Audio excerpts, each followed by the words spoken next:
to see models. They want to see their friends and family in the gym working out, but not stuff like that. Yeah.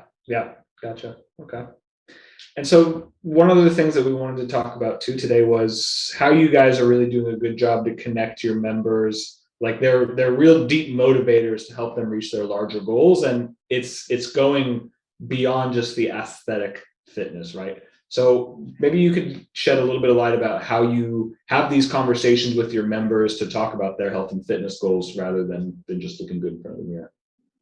Sure. Well, I think when we first started, I was much more by the book.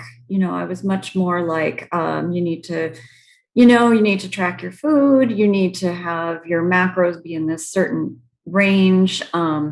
You need to get rid of all the bad behaviors, but over the years, I've realized that after seeing so many members lose weight and look great and feel great, and then go back, just gain that weight back. And I was just like, there's got to be something different that we can do. And so we really changed things up a little bit in terms of being more mindful, addressing more behavior change, and small steps. And that has been really key. Is you can't change everything overnight. And yeah, a 30-day challenge or a 60-day or 90-day challenge is great, but what happens after that? Yeah. Anybody can be good for a certain amount of period of time. But if you don't really learn to change behavior, it's not going to stick. Yeah.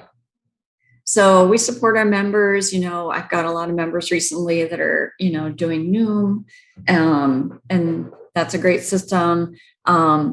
But again, just sort of focusing. And I found a really great book, which is The Game on Diet. I don't know if you've ever heard of that. Oh, The Game on Diet.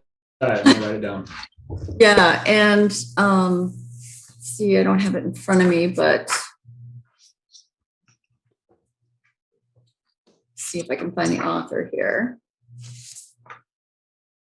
Yeah, it's by Krista Vernoff and Az Ferguson. And it's just really fun. The book is like a super easy read and it's very funny. But it sets out sort of a weight loss plan that is a contest between you and your friends, So we made it for the gym. And just to make things a little more fun, of course, had to. We had people choose avatars. So we had, Betty Boop and Jessica Rabbit. It was a little freaky. Somebody chose Negan from The Walking Dead because because at the end of the contest, we always have a finale party at a restaurant. And so we encourage people to kind of dress as their avatars. And he shows up with the leather jacket and the baseball bat. Luckily, he didn't wrap it in barbed wire, but, it was so, that way we could also post the results as the weeks went on, the body fat measurements, like we do a % decrease, not their actual body fat. And their points. And so, they would get points for eating healthy meals, getting enough sleep, getting enough exercise, drinking enough water. Also, there's a new habit. So you have to declare that at the beginning, some healthy habit that you're going to adopt and a bad habit that you're going to get rid of. And you get points for each day that you don't do the bad habit or you do the good habit. Yeah. And I really like that way of sort of encouraging positive behavior. Yeah. No, that sounds like an interesting way to go about it. I'll have to check in a little bit more to that. Because it is, always about the small things that start to add up to help you with the big things, right? Yes, right. Exactly. Great.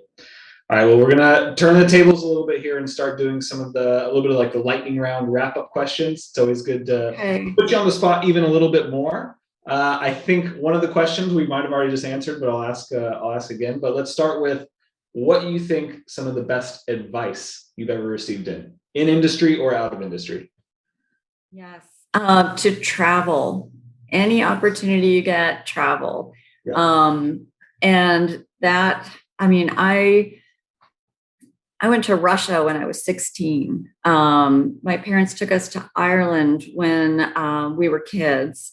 So I already had that travel bug, and just getting outside your little bubble, experiencing how other people live, what's important to them, what their lives are like. I think it gives you a different perspective on life. It really opens up a lot of doors. 100% agree. Yes, Yeah. 100%. Yeah. The other one or one of the other ones I would ask you is a book recommendation you have to others. Maybe this is The Game on Diet, or maybe it's another one. Well, I think for gym owners or managers or trainers that want to check out a little something different, that is a great book to read. God, there's so many, it's really hard to narrow it down. But if you're looking really to improve your customer experience, I would say anything by John DeJulius. He actually, I don't know, have you heard of him? No. He has a chain of really high-end hair salons, spas in Cleveland. Okay. And he really takes customer service to a level you can't imagine. Yeah. Okay. Excellent. Okay. Good insights. Good insights. It's always good to look outside the industry too, huh? Like Exactly. If you go just always inside the fitness industry, you'll see maybe some of the same points popping up again, which doesn't mean they're bad points, but I think our brains as human beings start to almost say, okay, I've seen this one. What's the next one? Right? Yeah. And he uses case studies from all industries. Cool. Okay. It's a good one. What would you say is one of the more common problems you see in our industry?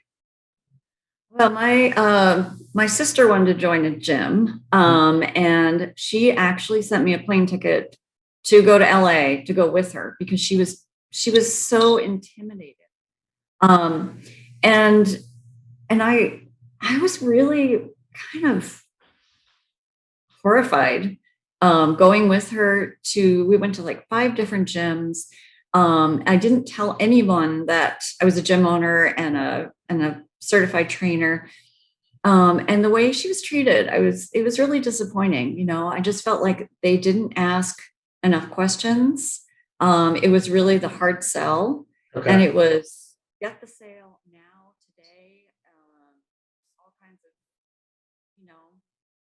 high pressure sales. And that's something that I think that the industry has kind of a bad reputation for that. Yeah, and getting locked into a gym contract that you probably know you won't use all the time, and it's 24 months. Yeah, and it's just yeah, exactly.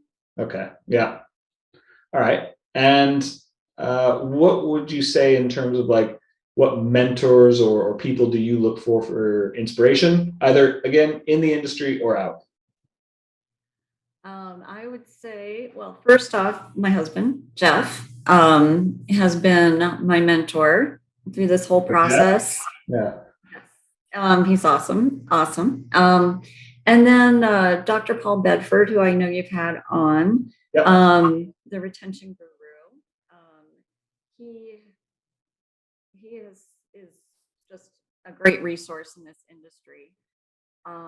And then I would have to say, Chuck Runyon and Dave Mortensen, the co-founders of Anytime Fitness, they've taken this brand, which when we signed on for the franchise was only 2 years old. Mm-hmm. And as they've grown it incredibly. Global presence. Yes, a global presence, and they're on 7 continents now because you've heard the story. Yeah. Because they have an Anytime Fitness on a cruise ship in Antarctica. So they've done some amazing things. And I think one thing about them is they're actually very accessible, which is something that, considering the size of the brand these days, I've had many conversations with them at conferences, and they're very open to listening. And they do some really, really great things, with charities and encouraging, different owners and in their pursuits. I got to say I'm grateful for them because I got the opportunity to go to the Anytime Fitness conference in Australia in Sydney. Oh, nice. I actually won my trip in a raffle. So, kudos. Yeah.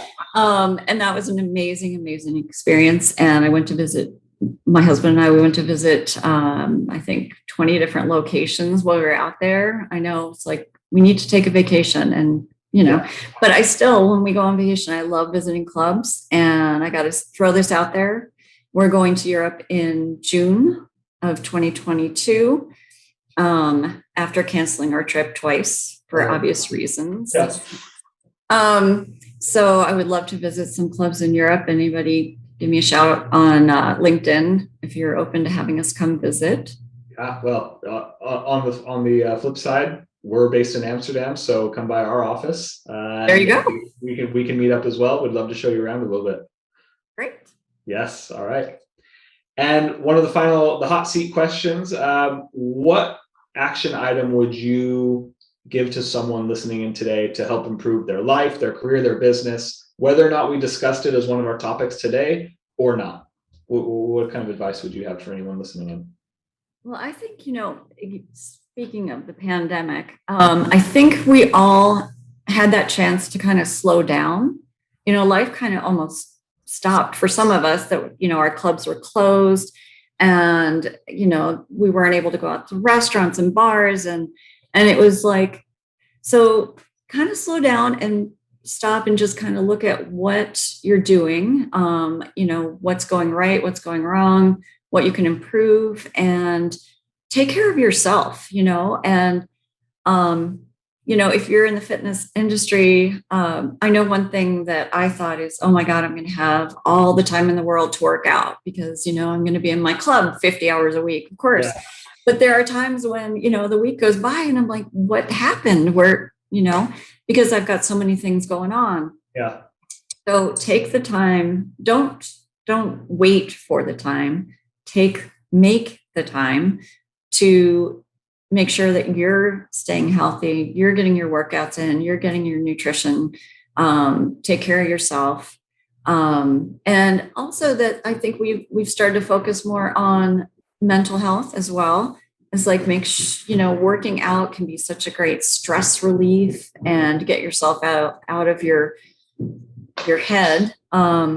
So I think that would be it, is just, value your time and make sure you take care of yourself and your friends, your family, and not just focused on your members, but they're important too.